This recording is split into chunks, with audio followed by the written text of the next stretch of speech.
Mais pour ceux éventuellement qui ne sont pas à ce niveau, il va falloir saisir les leçons. Alléluia. Nous allons voir Genèse 1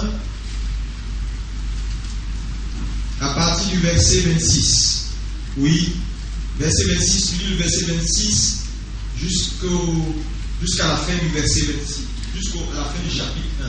Verset 31. Oui, vas-y. Amen. Puis Dieu dit, faisons l'homme à notre image, selon notre ressemblance, et qu'il domine sur les poissons de la mer, sur les oiseaux du ciel, sur le bétail, sur toute la terre et sur tous les reptiles qui rampent sur la terre.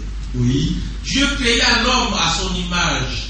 Il le créa à l'image de Dieu. Il créa l'homme et la femme. Dieu les bénit et Dieu leur dit, soyez féconds, multipliez, remplissez la terre et assujettissez, et dominez sur les poissons de la mer, sur les oiseaux du ciel, et sur tout animal qui se meut sur la terre. Et Dieu dit, voici, je vous donne toute herbe portant de la semence, et qui est dans la surface de toute la terre, et tout arbre ayant en lui du fruit d'arbre, et portant de la semence, ce sera votre nourriture. Et à tout animal de la terre, à tout oiseau du ciel, et à tout ce qui se meut sur la terre, ayant en soi un souffle de vie, je donne toute herbe verte pour nourriture, et cela fut ainsi. Verset 31. Dieu vit tout ce qu'il avait fait. Et continue. Et si furent achevés les cieux de la terre, et toute leur armée, Dieu acheva au 7e jour son œuvre qu'il avait faite, et il se reposa au 7e jour de toute son œuvre qu'il avait faite.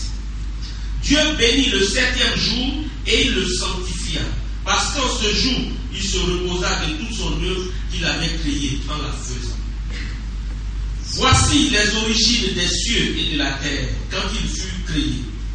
Lorsque l'Éternel Dieu fit une terre et les cieux, aucun arbuste des champs n'était encore sur la terre, et aucune herbe des champs ne germait encore. Car l'Éternel Dieu n'avait pas fait pleuvoir sur la terre, et il n'y avait point d'homme pour cultiver le sol. Mais une vapeur s'élevait de la terre et arrosa toute la surface du sol. L'Éternel Dieu forma l'homme de la poussière de la terre. Il souffla dans ses narines un souffle de vie, et l'homme devint un être vivant. Puis l'Éternel Dieu planta un jardin en Éden, du côté de l'Orient, et y mit l'homme qui avait formé. L'Éternel Dieu fit pousser du sol des arbres de toute espèce, agréables à voir et bons à manger, et l'arbre de la vie au milieu du jardin, et l'arbre de la connaissance du bien et du mal. Un fleuve sortait d'Éden pour arroser le jardin, et de là, il se divisait en 4 bras. Le nom du premier est Pichon. C'est celui qui entoure tout le pays de Havila. Verset 15. L'Éternel Dieu prit l'homme et le plaça dans le jardin d'Éden pour le cultiver et pour le garder. L'Éternel Dieu donna cet ordre à l'homme. Tu pourras manger de tous les arbres du jardin, mais tu ne mangeras pas de l'arbre de la connaissance du bien et du mal, car le jour où tu en mangeras, tu mourras. L'Éternel Dieu dit, il n'est pas bon que l'homme soit seul. Je lui ferai une aide semblable à lui. L'Éternel Dieu forma de la terre tous les animaux des champs et tous les oiseaux du ciel, et il les fit venir vers l'homme pour voir comment il les appellerait, et afin que tout être vivant portât le nom que lui donnerait l'homme. Et l'homme donna des noms à tout le bétail, aux oiseaux du ciel et à tous les animaux des champs. Mais pour l'homme, il ne trouva point d'être semblable à lui. Alors l'Éternel Dieu fit tomber un profond sommeil sur l'homme qui s'endormit. Il prit une de ses côtes et referma la chair à sa place. L'Éternel Dieu forma une femme de la côte qu'il avait prise de l'homme et il l'amena vers l'homme. Et l'homme dit, voici cette fois celle qui est os de mes os et chair de ma chair. On l'appellera femme, parce qu'elle a été prise de l'homme. C'est pourquoi l'homme quittera son père et sa mère et s'attachera à sa femme et ils deviendront une seule chair. L'homme et sa femme étaient tous deux nus et ils n'en avaient point honte. Amen. Gloire à Dieu. Est-ce qu'on peut dire Amen à la parole de Dieu? Est-ce qu'on peut dire Amen à la parole de Dieu? Qui avez-vous un certain nombre d'éléments sur ce que j'appelle des devoirs. Devoir d'homme ou devoir de femme. Alléluia. Depuis hier, Dieu parle à mon esprit. Et donc, il faut qu'on en parle ce matin. Voyez, lorsque vous lisez la parole de Dieu, surtout vous allez à la Genèse. La Genèse est le livre du commencement. Donc très souvent, pour mieux comprendre la Bible, il faut bien comprendre Genèse. Parce que si tu as bien compris Genèse, tu vas comprendre la Bible. Pourquoi? Parce que au commencement, il y a tout. Tout, je vous assure. Tout ce qui doit se faire par la suite est annoncé au commencement. La Bible dit au commencement, Dieu a fait le ciel et la terre, Dieu a créé. Et quand vous regardez les événements qui sont passés à Éden, vous pouvez comprendre la suite de l'histoire et tout ce qui s'est passé. Parce qu'à Genèse, Dieu a dit beaucoup de choses qui ont conditionné toute la Bible. Et quand vous regardez Genèse 1, Genèse 2, Genèse 3, vous pouvez superposer Genèse 1 et 2 à Apocalypse, c'est-à-dire 21 et 22. C'est en cela que nous disons souvent que la Bible est comme un cercle. Parce qu'elle commence quelque part, elle fait un rond, et puis elle revient. Parce que ça dit, c'est comme ça, la Bible est un peu comme un truc comme ça. Je ne sais même pas comment elle fait. C'est-à-dire, c'est comme ça. Ça commence, ça fait un rond, ça revient, et ça repart. C'est comme un cercle. Alléluia. Donc comprendre Genèse est très très très important. Maintenant, je vais partager avec vous quelques aspects. Parce que je ne veux pas entrer dans les histoires de les arbres plantés au milieu, pourquoi Adam fait ça, c'est un autre sujet, on va voir ça un autre jour. Mais aujourd'hui, je voulais voir ou partager avec toi les intentions que Dieu avait au départ, lorsqu'il a fait l'homme et lorsqu'il a fait la femme. Quelles sont les leçons qu'on peut en tirer pour vivre une vie paisible et pour bien sûr accomplir notre destinée en tant qu'homme ou en tant que femme. Alléluia. Dites Amen. La Bible dit donc Dieu a fait l'homme à son image et à sa ressemblance. Lorsqu'on met l'image et la ressemblance, ça donne une seule chose. L'homme est donc la réplique exacte de ce que Dieu est. Parce que tu ne peux pas être à l'image de quelqu'un et à la ressemblance de quelqu'un et ne pas être sa réplique. Donc l'homme est au départ la réplique de ce que Dieu est. Donc quand on examine donc la Bible, on voit que Dieu, donc, en faisant l'homme, s'est répliqué complètement. Donc tu n'es pas un être ordinaire, tu es la réplique de ce que Dieu est. Est-ce que tu peux dire ça à ton voisin à côté de toi? Tu es la réplique de ce que Dieu est. Alléluia. Maintenant la Bible dit, donc Dieu a fait l'homme à son image et à sa ressemblance. Maintenant Dieu fait un constat plus tard qu'il n'est pas bon que l'homme soit seul et qu'il va lui faire une aide semblable à lui. Maintenant, regardez ici. Lorsque Dieu a fait l'homme, et donc de la poussière de la terre, il a soufflé dans la rue de l'homme, et l'homme est devenu quoi? Une âme vivante. La Bible dit Dieu va faire quoi? Placer un jardin, donc créer un environnement et positionner l'homme dans cet environnement. Et Dieu fait donc, laisse l'homme et lui demande maintenant de faire quoi? D'administrer et de gérer son environnement. Mais il y a deux mots importants que Dieu donc va dire à l'homme. La première chose, c'est une question que je vous pose. Quand l'homme a été créé, quand Dieu a fait l'homme pour se répliquer, quand l'homme est venu à la vie, quelle est la première personnalité que l'homme répliqué a vue? C'était qui? C'était qui? C'est Dieu. Donc l'homme, dès qu'il a repris vie et il a commencé à voir et à observer, la première personne qu'il a vue, c'est Dieu. Est-ce qu'on peut dire Dieu? Dieu. Cette notion est très importante.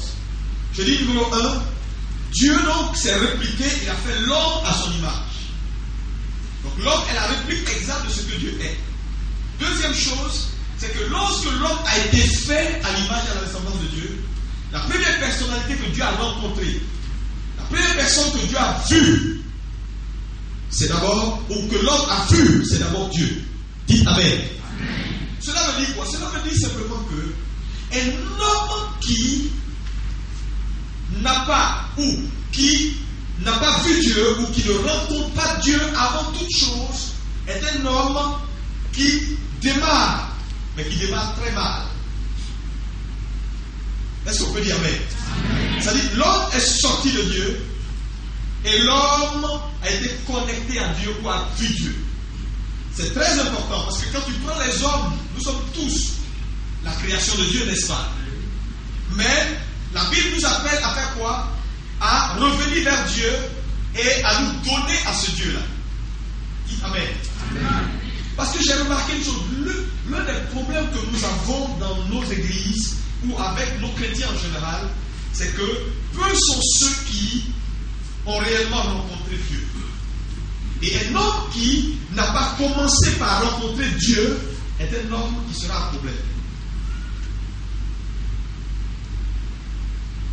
Est-ce qu'on peut dire Amen? Amen. Dieu fait l'homme, donc il met l'homme dans le jardin. Alléluia. Amen. La première personne que l'homme rencontre, c'est Dieu. Ensuite, deuxième élément, quand il a rencontré Dieu, qu'est-ce que Dieu fait? Quand il a rencontré Dieu, Dieu fait quoi après? Hein? Dieu lui donne des instructions. Ensuite, Dieu fait quoi?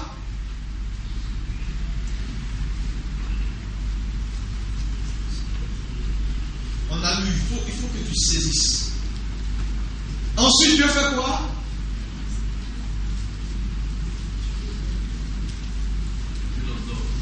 Hein? Je lui dis maintenant de lui confier un boulot. Parce que n'oubliez pas qu'il fait ce commentaire-là, on l'a lu, que Dieu avait remarqué qu'il n'y avait pas d'arbre sur la terre parce que l'homme n'avait pas encore commencé à cultiver la terre. Donc Dieu va mettre l'homme dans le jardin pour garder le jardin et cultiver le jardin. Il n'a pas encore dormi l'homme. Donc on va aller par étapes. Après je vais revenir sur certains points. Ensuite, quand il donne le boulot à l'homme, qu'est-ce qu'il fait?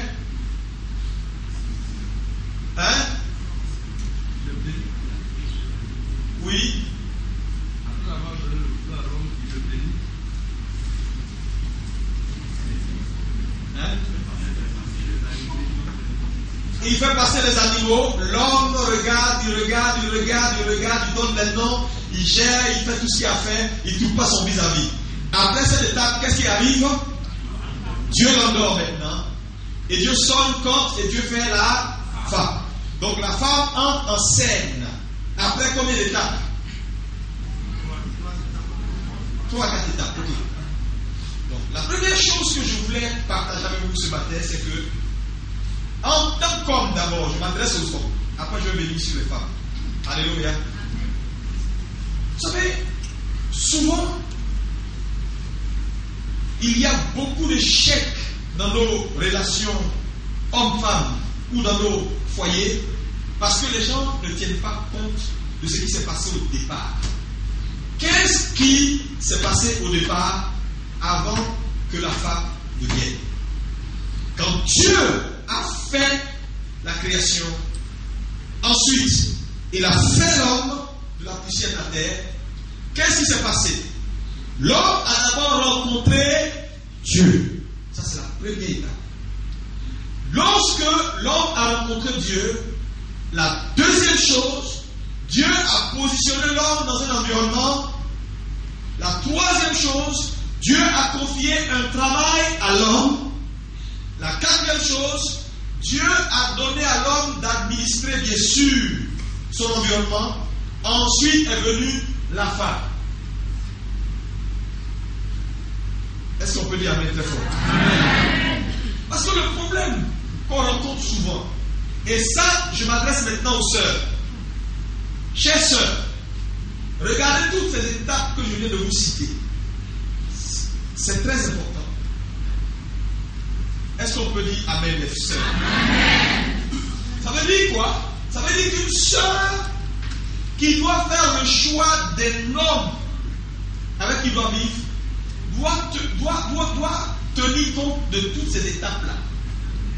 Un homme qui n'a pas rencontré Dieu ne mérite pas de le rencontrer.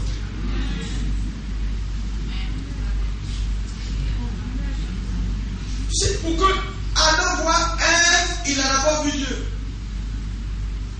Maintenant, si l'homme qui va te prendre te voit d'abord avant de voir Dieu, c'est ça ton problème. Parce que beaucoup de gens, il y a beaucoup de calamités.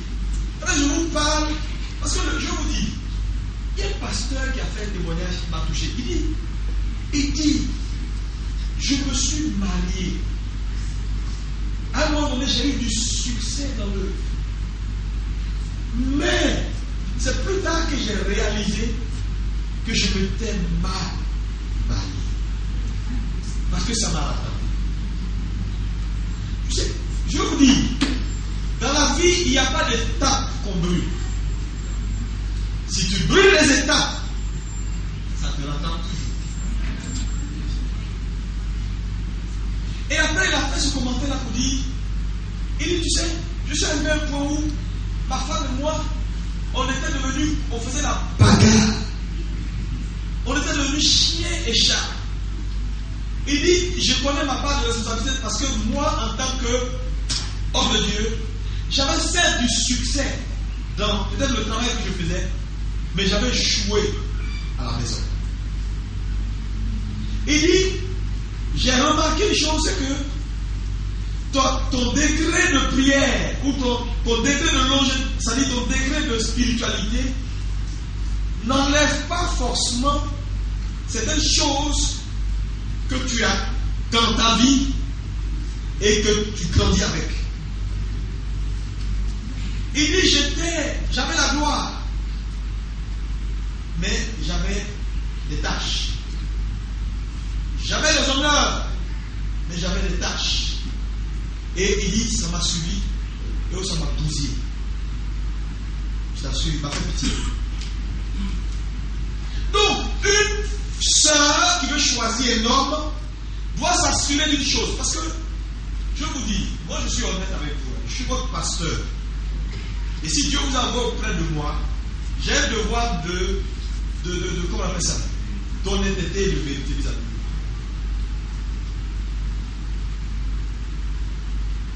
Amen. Amen. Amen. Amen. Beaucoup de gens, souvent, oui, pasteur, il est juste un croyant. S'il est comme ça, il n'est pas hostile à l'évangile. Je te dis aujourd'hui, si l'homme que tu choisis ne rencontre pas Dieu d'abord, il y a un problème. Tu as brûlé les étapes. Numéro 2, quand Adam a vu Dieu, Dieu lui a créé un espace. Et après l'espace, Dieu lui a donné un boulot.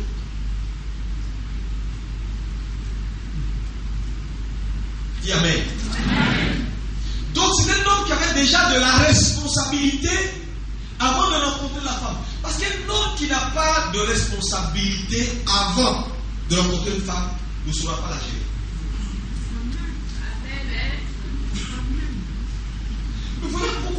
d'échecs dans les couples. Voilà pourquoi les couples chrétiens, il y a beaucoup de bagarres. Voilà pourquoi les couples chrétiens, ça chauffe. Voilà pourquoi ça ne va pas. Mais on ne peut pas rester là et regarder l'église aller à la perdition. Parce qu'une église forte est une église où les couples sont forts. Une église où les couples sont divisés, où monsieur et madame ne se parlent pas, où ils se maudissent.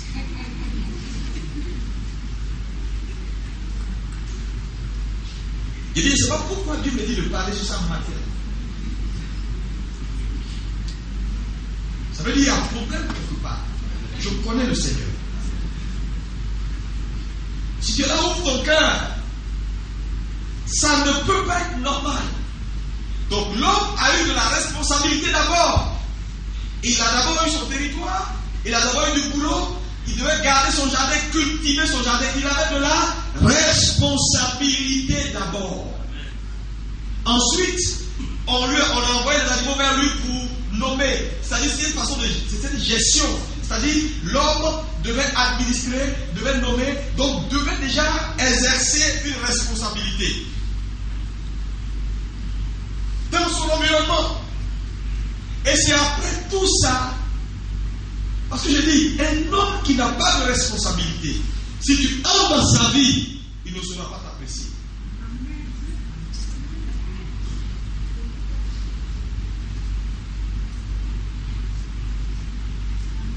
Donc l'homme a d'abord la responsabilité. Il a d'abord un travail. C'est pourquoi, moi je vous dis, tu es un homme, tu ne fais rien, il faut te méfier. Lisez bien Genèse. Qu'est-ce que Dieu a dit avant même d'arriver? Il dit que la terre n'a pas encore produit parce que l'homme n'a pas encore commencé à cultiver. Ça veut dire quoi? C'est fort. Dieu est en train de dire que l'homme, ou le fait d'être cultivateur, le fait de travailler, est ce qui va donner de la prospérité à la terre.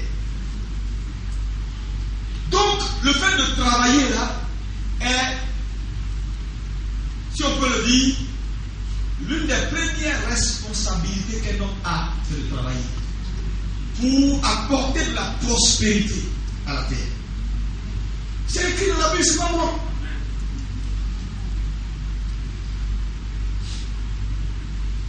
Amen. Amen. Est-ce qu'on peut dire Amen?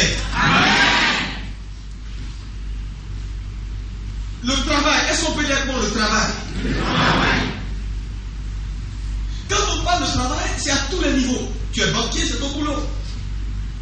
Tu es ça, c'est ton boulot. Mais à tous les niveaux, il faut que si tu es un homme dans cette salle, que tes deux mains trouvent quelque chose à faire. Sinon, tu n'es pas un homme. Parce que je reviens sur la lecture, je te montre le verset. Verset 5. Oui, vas-y. Aucun arbuste des champs n'était encore sur la terre, et aucune herbe des champs ne germait encore, car l'Éternel Dieu n'avait pas fait pleuvoir sur la terre, et il n'y avait point d'homme pour cultiver le sol. Et, conjonction de coordination, il n'y avait point d'homme pour cultiver encore le sol. Donc, en fait, il lit le fait que la terre n'avait pas encore donné de sa verdure, et ainsi de suite, parce que il n'y avait personne encore pour cultiver, pour travailler.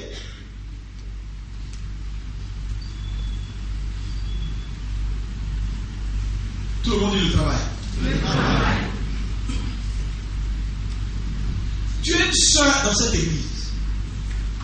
Ne marie pas ou ne va pas vers un homme qui n'a pas de responsabilité.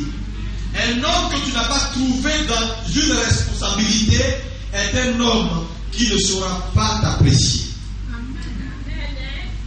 L'homme a d'abord eu de la responsabilité avant de voir être. L'homme a d'abord eu du boulot.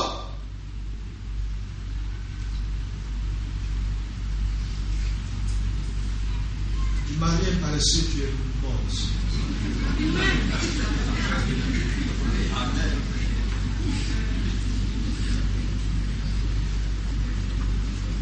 Tout le monde y travaille.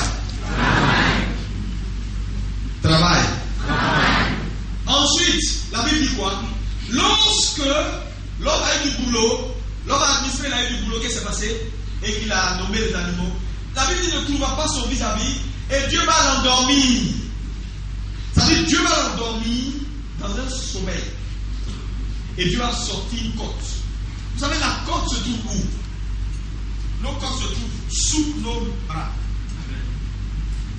Il sort une côte et il fait quoi? Il fait la femme. Et quand il fait la femme se réveille dans les mains de Dieu d'abord. Donc la première personne qu'elle voit, c'est qui?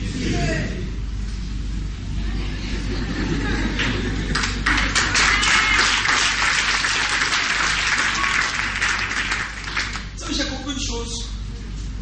Dieu, il n'aime pas être second. Il veut être toujours premier. Dans tout, il veut être le premier. C'est que tu vois, la Bible finalement, il est au commencement de tout. Une affaire où il n'est pas au commencement, ça ne marche jamais. Tu es frère, il ne faut pas aller chercher femme. Il n'a pas encore vu. Tu as vu le diable avant. Tu es non mort.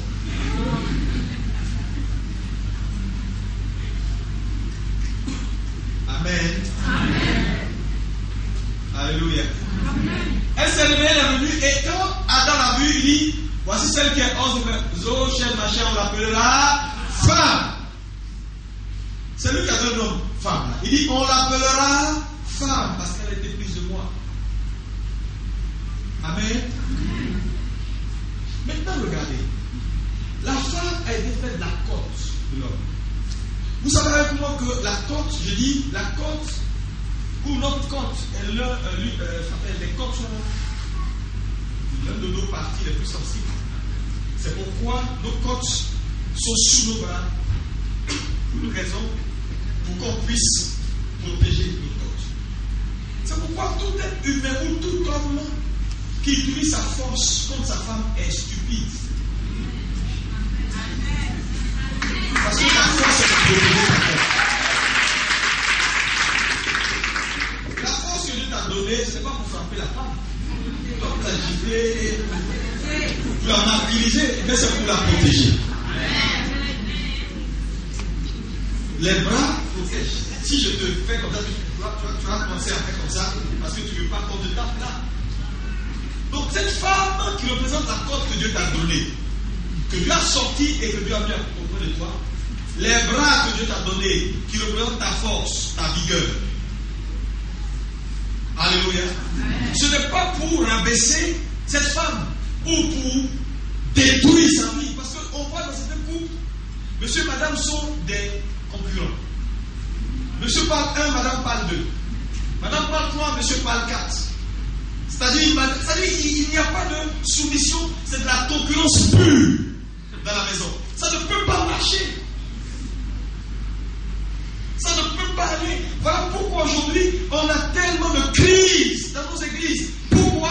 Parce que monsieur utilise la force que Dieu lui a donnée pour protéger sa femme, pour aller contre elle. Madame aussi, bien sûr, les moyens de bord, tout ce qu'elle trouve, c'est la télécommande. Elle jette sur monsieur, c'est les chaussures. Elle jette sur monsieur. Et toi, dans la maison, c'est de la cacophonie.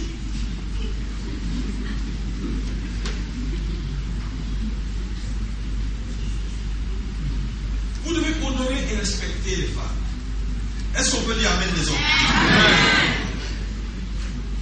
Vous devez honorer et respecter les femmes. Et je le dis souvent et je le répète. Quand il y a crise dans une maison, le premier responsable, ce n'est pas la femme ou la première. Non. Les gens se trompent. Les gens se trompent. Il y a quelqu'un, il y a un pasteur qui vient me voir qui a des problèmes en ce moment avec son épouse.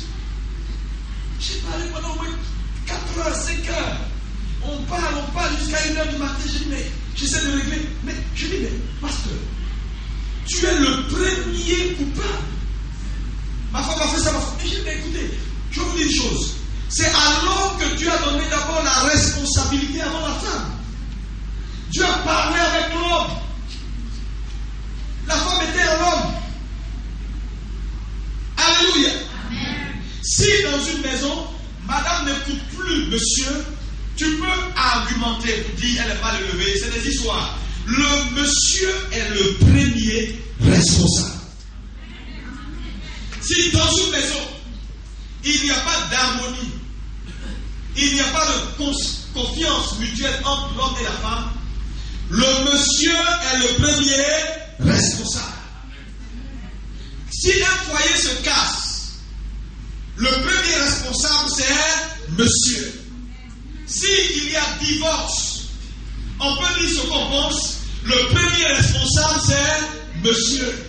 Si madame, à un moment donné, bien sûr, je ne dis pas que c'est ce qu'il faut faire, a commis des erreurs dehors, le premier responsable c'est monsieur.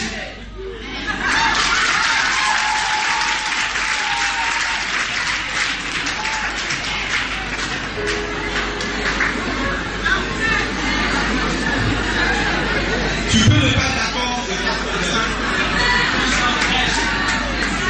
Alléluia. Non, je vous dis, la responsabilité du foyer a été donnée à l'homme. Dieu a dit à Adam, quand il a donné l'espace, chaque être humain a son espace. Dieu a dit à Adam, garde le jardin et cultive le jardin. Cultiver, c'est travailler, garder par de notions d'autorité. Je t'ai donné l'autorité, c'est toi qui as la responsabilité, garde ton jardin.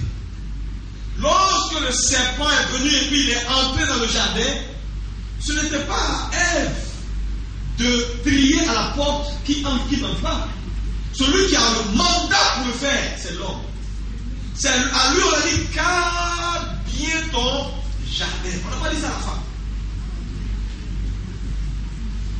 Tu peux déléguer autorité à ta femme pour faire certaines choses, ok. Mais le premier responsable, c'est pourquoi lorsque Dieu est arrivé le soir, qui l'a appelé?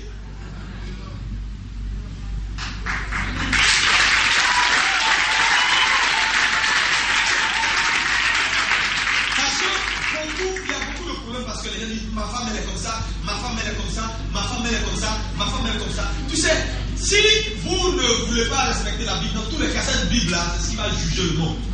Donc je dis, dès maintenant, il faut savoir où est ta part de responsabilité pour ne pas commettre des erreurs. Et puis demain, le Seigneur va t'attaquer pour te dire, ce n'est pas comme ça que les choses devaient se faire. Mieux vaut le savoir maintenant. C'est facile de dire, ma femme a fait, ma femme a fait, ma femme a fait. Mais très souvent, les femmes, elles réagissent proportionnellement à ce que les hommes font.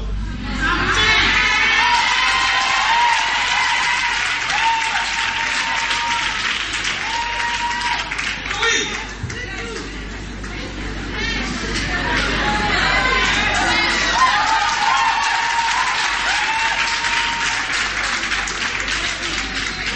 Amen. Non, nous sommes l'église de Jésus.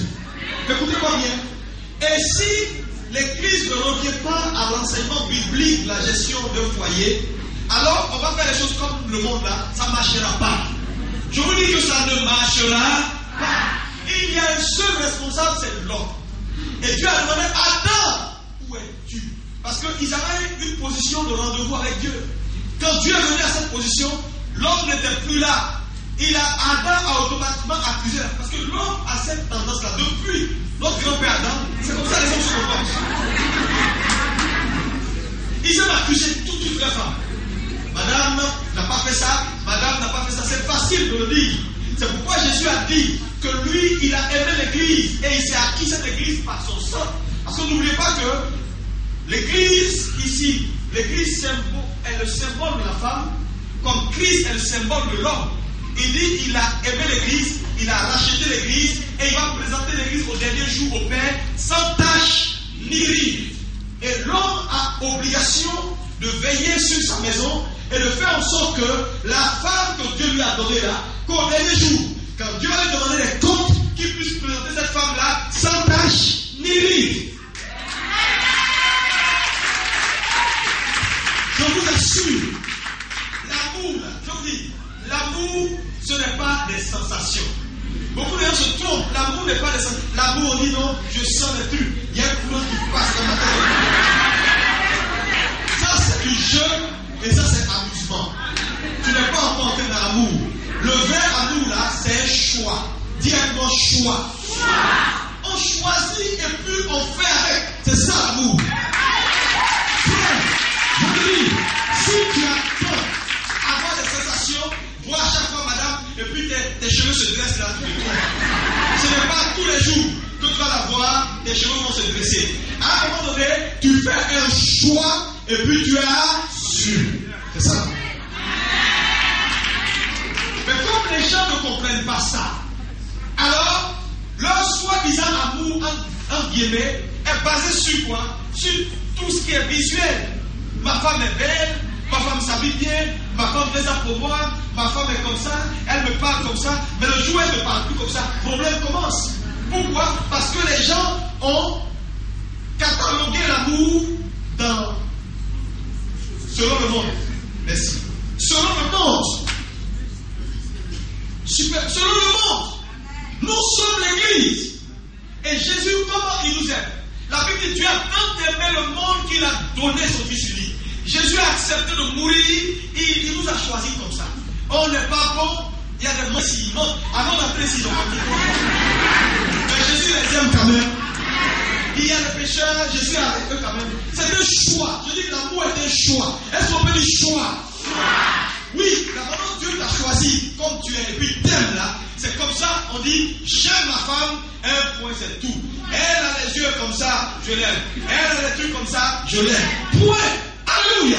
Qu'importe. Et quand on commence à arriver à cette compréhension de la vie, alors l'éventualité des histoires de te divorcer là, ça disparaît. Tu vas le divorcer pourquoi? On va la divorcer. Quelqu'un qui parle comme ça, c'est quelqu'un qui ne va pas bien. Pourquoi tu as le divorcer? Dis-moi. Tu as le divorcer pourquoi?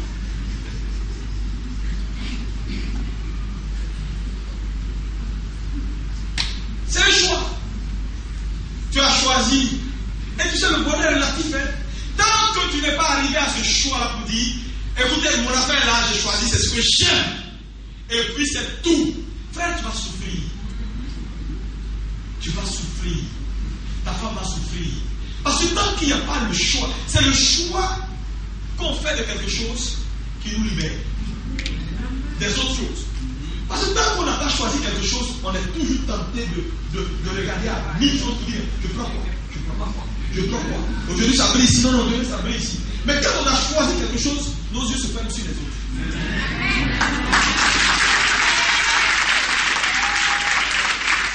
Mais comme beaucoup de gens n'ont pas choisi, ils souffrent.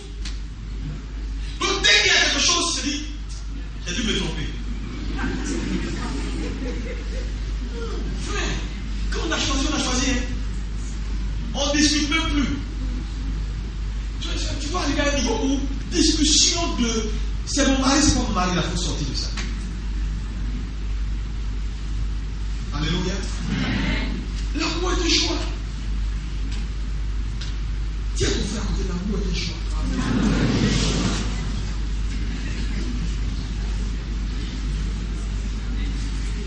Amen. C'est bon pour tout le monde? Donc la responsabilité que les hommes ont est une responsabilité trop grande. Parce qu'il est très facile de mettre les problèmes sur la femme. Vous dites oui, la femme a fait. Je vous dis, moi j'ai plus le temps d'étudier l'affaire là si besoin. Si vous jouez avec votre responsabilité, Dieu va vous juger. C'est pourquoi on se marie, on réfléchit. Quand tu as marié une femme, elle est sous ton autorité. Les hommes ne savent pas. J'ai dit, voilà l'une des raisons pour laquelle les hommes meurent vite par rapport aux femmes. L'expérience de vie des hommes est réduite par rapport à celle des femmes.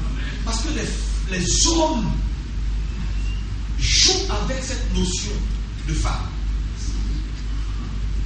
Jésus, si vous voulez bien mieux comprendre la relation mystérieuse qui existe dans le couple, étudiez la relation entre Christ et l'Église. Voyez comment Christ s'est sacrifié pour l'Église. Comment il s'est donné pour l'Église.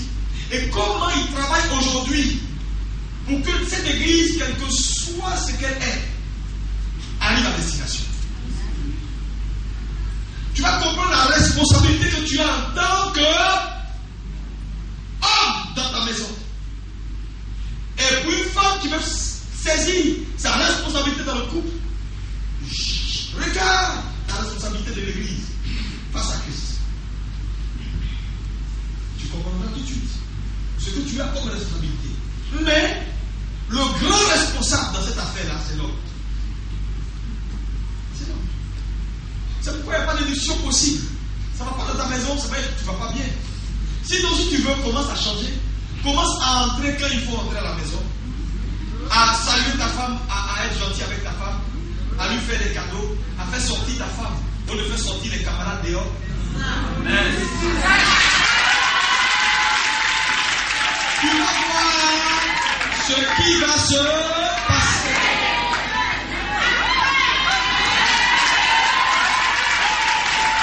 Tu n'es pas d'accord?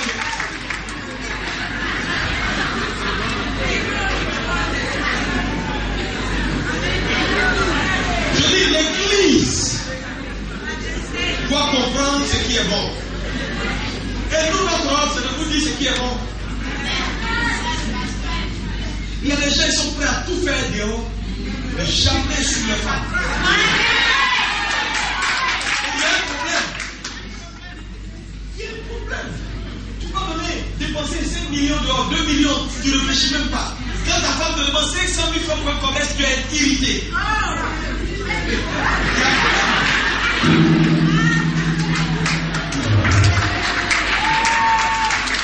Ça veut dire si tu es un homme que tu es dans cette salle, même si tu n'es pas marié, il va falloir comprendre ce que je suis en train de te dire. Il va falloir comprendre ce que je suis en train de te dire.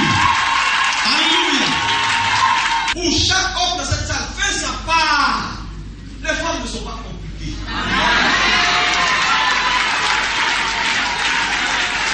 Alléluia. Une femme peut aimer. Vous savez, les femmes aiment facilement. C'est pourquoi Dieu n'a pas eu de problème de dire à la femme, femme, ou bien de dire à l'autre, homme aime ta femme, femme doit subir. Dieu n'a pas eu besoin de dire à la femme, femme aime ton mari. Parce que les femmes aiment. Et les femmes font des sacrifices. On connaît les femmes ici, si tu vois les hommes qu'elles aiment là, vraiment, il n'y a pas moyen de les aimer. Mais elles les aiment quand même.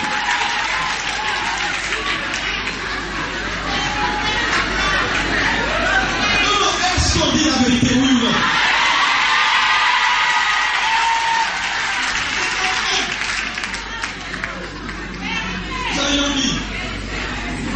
Un pasteur disait un jour, il dit, il n'y a pas un homme sur cette terre qui n'a pas sa pointure de femme.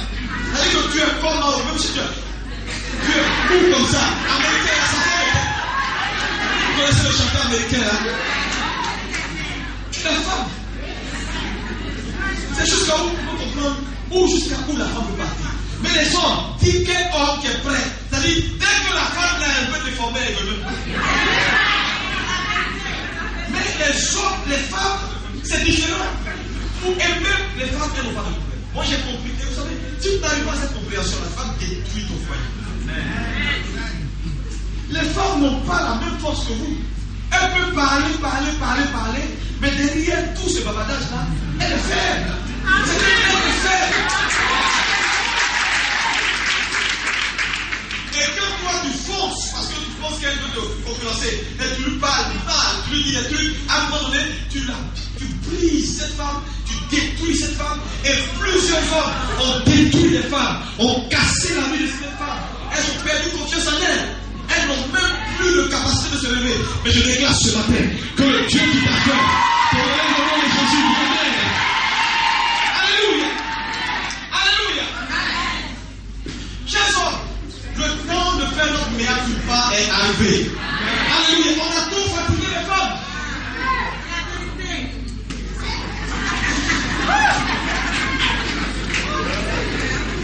C'est important, la responsabilité. Et je vous dis, et je le dis toujours, et je le répète ce matin, que tu sois une femme mariée ou pas mariée, là où les gens ne sont pas prêts à te dire quelle est ta valeur, il ne faut plus jamais les écouter. Un homme qui te rabaisse sans cesse, qui te parle mal sans cesse, qui est tout le temps en train de te casser, qui est tout le temps en train de t'arrêter dans ton élan, il est un ennemi potentiel. C'est ça qu'on appelle l'ennemi. Attends, ennemi c'est quoi? Dites-moi ennemi c'est quoi? Ennemi c'est quoi? C'est ça ennemi? Il y a des maris ennemis. Mais tu fais aucun effort. Attendez, chaque fois que tu détruis la vie de ta femme, avec tes paroles, tu es l'autorité que le chef. Et un chef qui ne parle pas n'importe comment. C'est pourquoi tu ne seras jamais né sans voir. On va voir où tu vas arriver. Tu lui parles. À chaque fois que tu parles à ta femme, au lieu de l'aider à monter, tu l'écrases. Mais ce que tu ne sais pas, ce que les hommes ne savent pas, je leur dis ce matin, c'est que en rabaissant leur femme, ils se rabaissent. En détruisant la vie de ta femme, tu te détruis. Si tu veux, essaie. Tu vas voir qu'un homme qui a du succès jusqu'à un certain niveau. Moi, je ne parle pas des païens. Les païens, ils ne respectent aucune loi, mais ça les rattrape toujours. Un véritable enfant de Dieu qui a du succès jusqu'à un certain niveau dans la vie et qui est respecté est un homme de Dieu qui a su positionner sa femme. Ou est un homme. Si tu veux, quelle que soit la carrière, que ce soit politique, administrative, quelle que soit la carrière que tu vises, joue avec ta femme, prise-la, casse-la, va voir si tu vas atteindre la position que Dieu a décidé de te donner. Tu ne l'atteindras jamais aujourd'hui, tu ne l'atteindras jamais demain. Je te dis la vérité. À moins que tu deviennes un païen, tu te comportes comme tu veux, tu entres dans la ville, tu fais ce que tu veux, il n'y a pas de problème. Mais si Dieu t'a appelé, si Dieu t'a appelé quelque part, alléluia.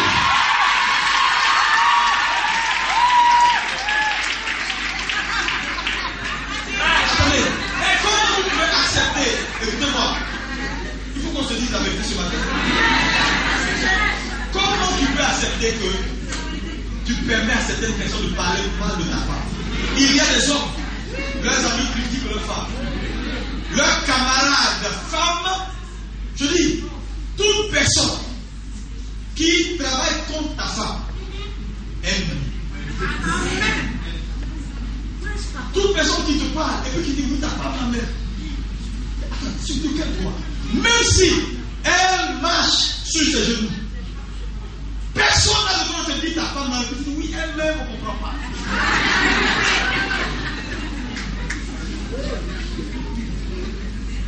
C'est ta responsabilité de prendre ta femme là où elle est et puis de l'amener là où tu penses que tu as arrivé. Si tu dis qu'il n'y a pas d'impossibilité, il n'y a pas d'impossibilité. Moi je connais des gens, leur femme était illettrée. Mais si tu vois ce qu'ils ont fait de la femme illettrée là aujourd'hui, cette femme n'a plus pour leur mari tous les jours. Il y a des femmes qui pensent à leur mari, c'est la bêtise. Attends, tu penses que tu vas arriver où? À chaque fois que ta femme pense à toi, c'est la vertu et elle pleure. Il n'y a pas de joie. Parce que tu ne fais rien pour lui apporter le bonheur. Je vous dis, vous battez, vous travaillez dans la vie, c'est pourquoi? Attends, je coupe de vous vous battez là, c'est pourquoi? C'est pour que d'autres gens viennent manger. D'abord que vous, quand Dieu bénit d'abord la personne. Il dit, toi et ta maison seront bénis, et puis le reste là, les autres vont prendre. C'est pourquoi? Mais n'oublie pas que je te dis, oh, tu as marié cette femme-là. Si tu es arrivé là où tu es, pas prendre ça pour de toi seul. Parce que tout ce que Dieu a fait avec Adam là, c'est pour une raison. Parce qu'il y avait quelqu'un qui devait venir. Tu as préparé le fait. Et quand elle est venue là, depuis tu es avec elle aujourd'hui, tu as gravi des échelons.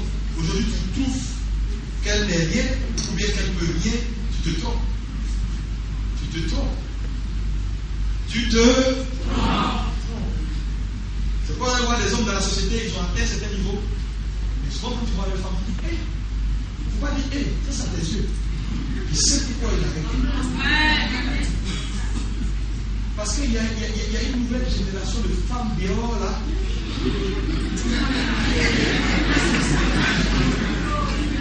Je vous dis,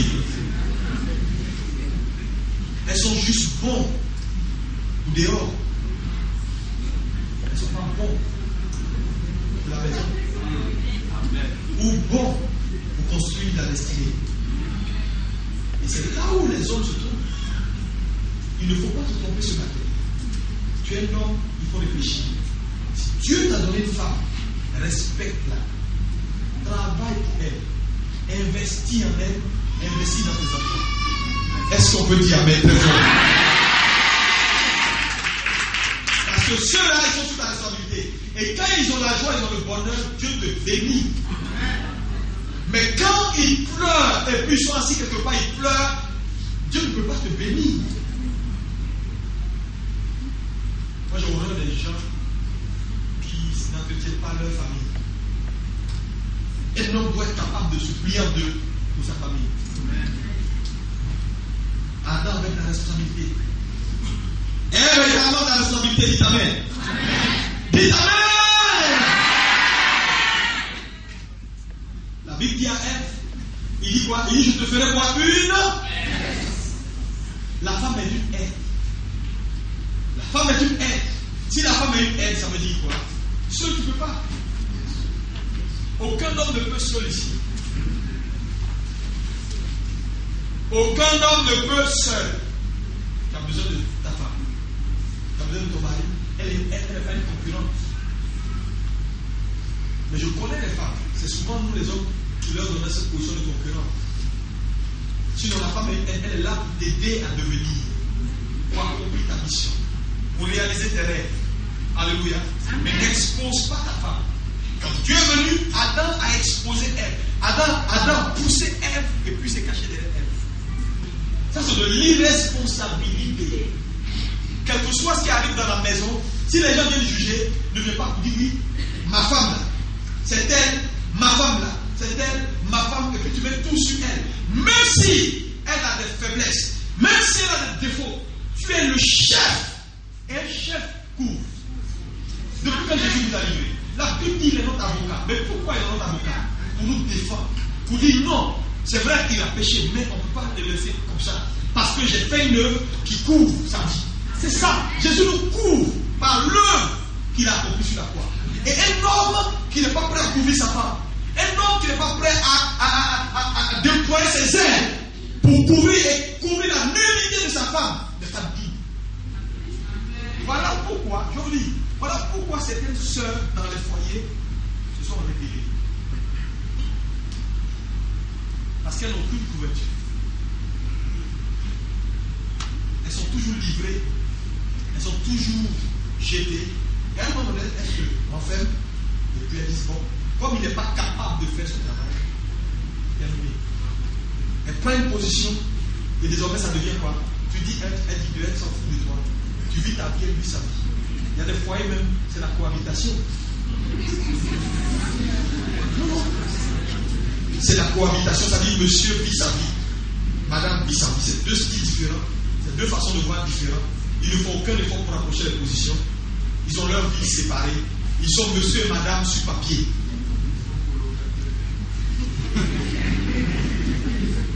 Mais si l'église veut aller loin, l'église ne peut pas continuer dans ça.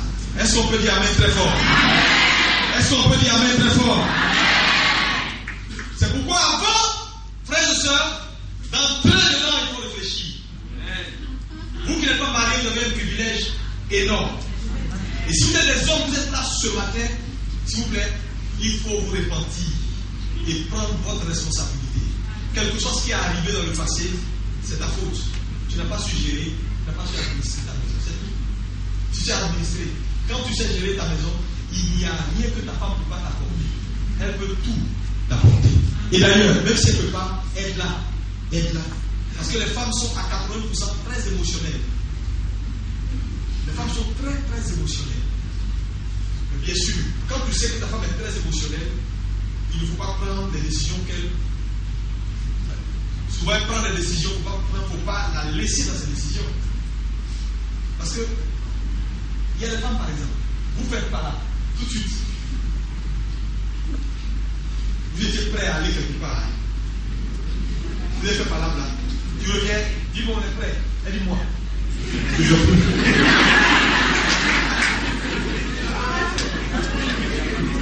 Mais quand elle t'a dit, elle ne va plus là. Ça là, ça ne veut pas dire qu'elle ne veut pas partir.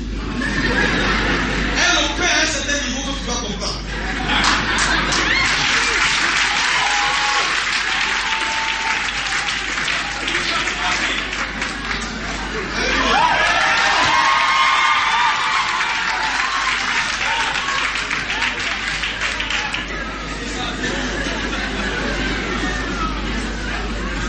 faut comprendre qu'elle opère à un certain niveau.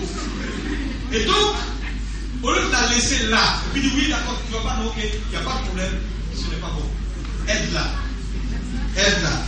à sortir de ce niveau-là, pour entrer dans notre règne. Parce qu'elle a pris une décision, parce qu'elle n'est pas contente. Donc c'est une décision qui est basée sur les émotions. Elle n'est pas contente et elles sont comme ça. Qu'elles ne sont pas contentes, elles peuvent décider. Même si ça leur bonheur dedans, elle dit papa. Mais toi, tu peux changer ça si tu aimes ta femme. Si tu aimes ta femme, tu lèves, tu peux changer ça.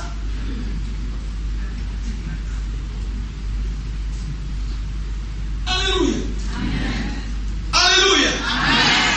Donc il faut apprendre à comprendre nos femmes et à ne pas leur tenir rigueur pour beaucoup de choses. Et je dis que si tu es un homme, tu arrives à ce point-là où tu acceptes ta femme telle qu'elle est, sans vraiment lui tenir rigueur pour les trucs, elle dit elle ne fait pas, elle fait. Non, laisse le temps et puis va te dire excuse-moi. Hein? Je sais que tu es ma chérie. Tout tu vas te dire, fais comme ça.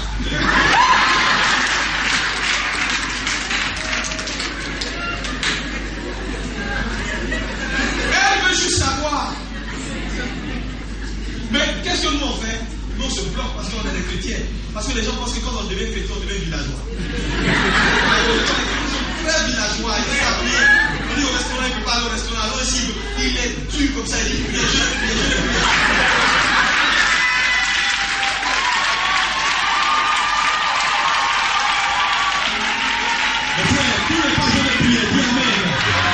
Est-ce que tu peux dire amen?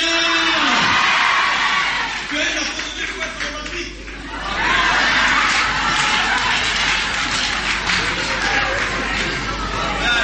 Alléluia. Je voulais vous encourager ce matin. Alléluia. Alléluia. Alléluia. Tu sais, ça ne fait rien, je t'assure. Tu penses que ta femme, au contraire, c'est ce que ta femme attend. Que tu t'humilies carrément, que tu lui fasses confiance et que tu lui dises certaines choses. Que tu l'écoutes. Ça va changer nos foyers. Est-ce qu'on peut dire amen? Et il faut que le foyer des chrétiens change. Mais tout dépend de l'homme. Je répète encore ce matin, tout dépend de l'homme. Si l'homme décide de s'humilier, la maison va aller très bien. Et bien, je le dis, si je ne sais pas toujours qu'il faut parler. La femme peut parler parce qu'elle n'est pas contente. Laisse-la. Quand elle va finir, elle va se calmer, tu viens, tu lui présentes tes excuses. Et puis la vie continue, tu ne deviendras pas un sous-homme. Parce que les gens pensent qu'ils sont le chef. Le mot chef, il faut bien étudier le mot chef. Un chef, Jésus a dit que celui qui est le chef ou le patron, qu'il soit le serviteur. Un chef est un serviteur. Un chef est quelqu'un qui est prêt à se rabaisser. Un chef est quelqu'un qui est prêt à écouter. Un chef est quelqu'un qui est prêt à donner sa vie pour. Ça veut dire quoi? Si ma femme, parce qu'elle a décidé de ne plus faire ça, alors que je sais que c'est bon pour elle, si c'est moi qui suis la cause, je suis obligé de tout faire, même à me rabaisser, même à demander pardon à genoux pour que ma femme puisse le faire parce que c'est bon pour elle. C'est ça un chef. Mais on ne regarde pas la femme et on ne lui dit pas ce qui passe son problème. Dans tous les cas, je m'en fous. On ne le dit pas.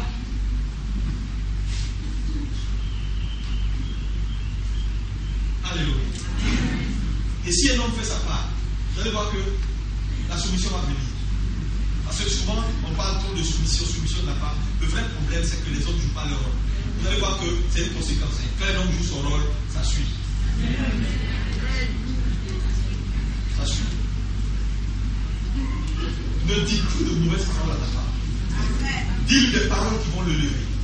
Elle peut avoir des défauts et puis après, les aide là, mais doucement, à relever son niveau. Mais ne l'écrase pas dans ses défauts. Ne l'accuse pas tous les jours. Tu es comme ça. Ce n'est pas ce qui va changer. Quand elle va endurci, à un moment donné, va changer.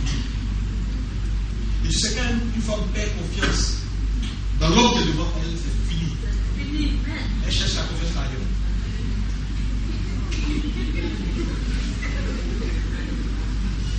C'est-à-dire que tu deviens gigolo quand ta femme te donne toute confiance. Donc, ne croyez pas que c'est l'argent. L'argent, vous savez, les femmes, elles peuvent cracher sur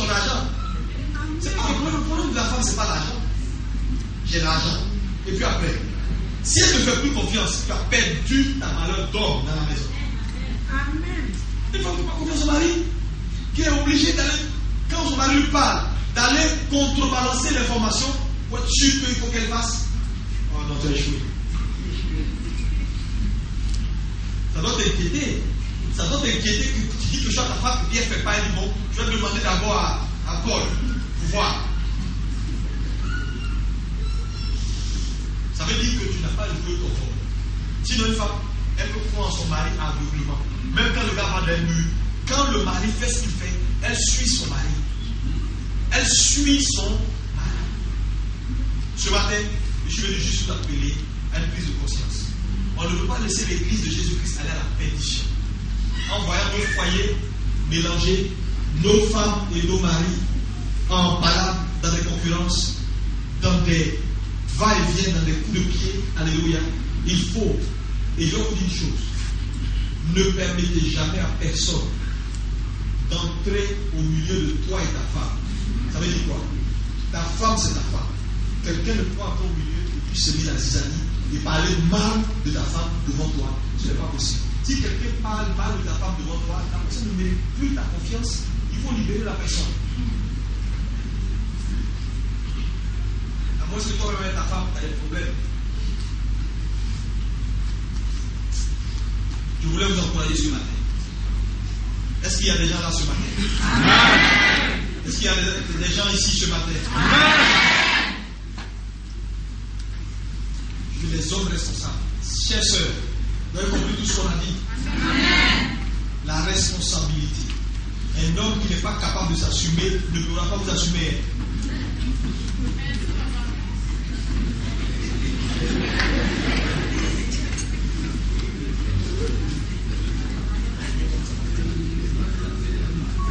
Réfléchissez 5 fois. Les hommes qui se laissent influencer par leur famille. Ta femme là, oh, elle est trop dure, hein? Celle-là, elle va te dominer, elle te domine. Voilà le problème. Si vous avez envie de vous dominer dans la maison, voilà le problème. Ça fait qu'il y a des hommes inconscients qui captent ces informations-là et puis qui se dénaturent. Tu sais pourquoi te dénaturer?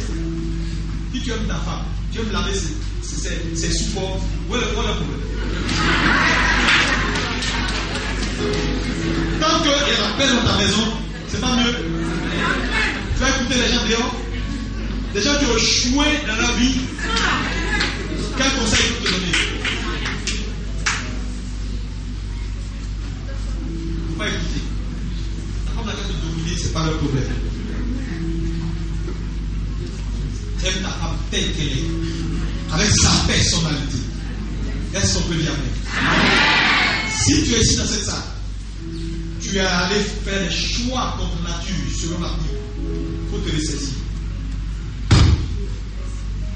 Si tu es allé et tu as pris des gens et tu es sur le point de faire certaines choses pour ne pas Dieu, je te dis, un morceau de bois dans l'eau, il demeure un morceau de bois.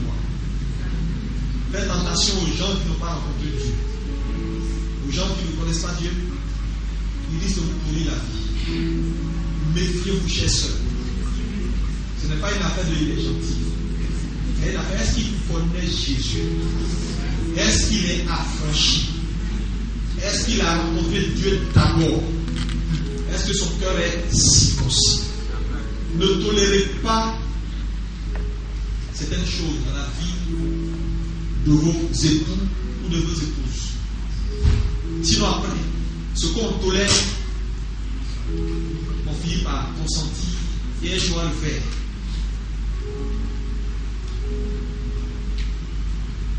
Ton mari a fait des choses qui ne sont pas bonnes, dis-lui. Si tu continues, je vais dire parce que. Il ne faut pas rester là parce que c'est ton mari qui fait des trucs qui ne sont pas bons. Demain, c'est contre toi, ça va aller. Est-ce qu'on est content ce matin? Amen. Tu es là, tu n'es pas marié. Dieu va te donner un mari. Amen. Tu es marié, ton foyer ne va pas bien. Dieu va restaurer ton foyer. Amen. Maurice Bleu et son épouse, ils ont près de 59 ans de mariage. Ils vont à 60 ans de mariage. ils s'aiment comme si ils s'étaient mariés hier. Et quand tu les regardes, tu te demandes comment ils ont fait pour passer tout ce temps, passer les âges, passer les défis. C'est une question de choix. Je vous ai dit, le bonheur est le vrai bonheur. Ce n'est pas, on se crée son bonheur. On ne regarde pas aux autres leur bonheur pour faire de ça un standard. Tu vas souffrir. Crée-toi ton bonheur. Ton fils marche comme ça, c'est ton fils. Aime-le. Et avec sa façon d'être là, crée ton bonheur. Mais ne regarde pas au pied de l'autre fils qui est droit, et puis regarde au pied de ton fils et être malheureux. Tu vas souffrir toute ta vie. Le bonheur est relatif. L'herbe n'est pas toujours verte sur le voisin. Ce que Dieu t'a donné là, comme ça avec amour, travaille dessus. Aide ça à devenir parfait et à devenir meilleur. Aime ta femme, aime ton mari, aime ton conjoint. De tout ton cœur, de tout ton être. Les histoires de mes frères, ma famille d'abord. Ta famille. Vous êtes tonton, tante, tous ces gens-là. C'est à cause de ton argent, ils sont là.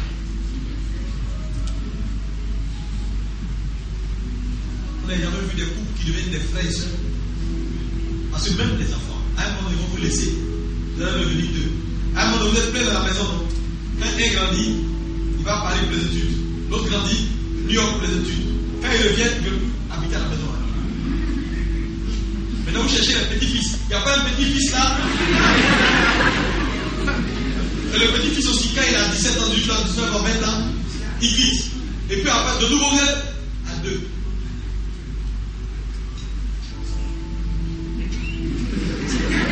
Le vrai objectif du mariage, le vrai, c'est pas forcément mariage. Lisez le Dieu la Bible. Sinon, on finissait pas. Et les enfants allaient rester là jusqu'à. Mais c'est pas ça l'objectif majeur. On peut vivre heureux, s'épanouir, glorifier Dieu. Mais bien sûr, si tu le désires, Dieu le fera pour toi. C'est tel est sa volonté. Ce matin, que Dieu te bénisse. Amen. Tu es une jeune sœur. S'il te plaît, il ne faut pas paniquer. Jésus au contrôle. Alléluia. Alléluia. Est-ce qu'il y a quelque chose? Est-ce que je peux sentir les jeunes sœurs ici ce matin?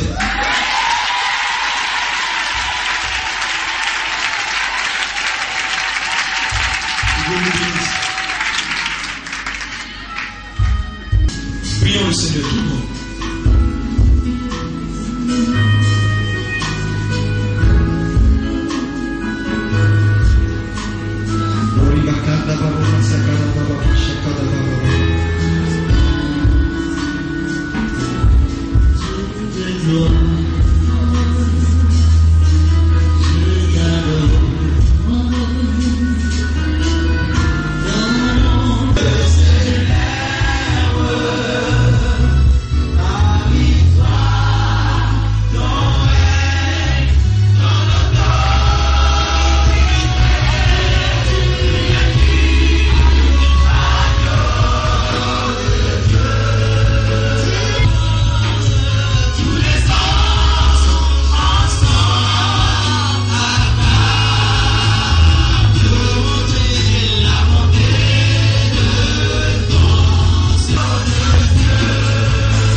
Des sacrifices à tous les niveaux. Des sacrifices. Tu t'en sortiras. Ton foyer réussira.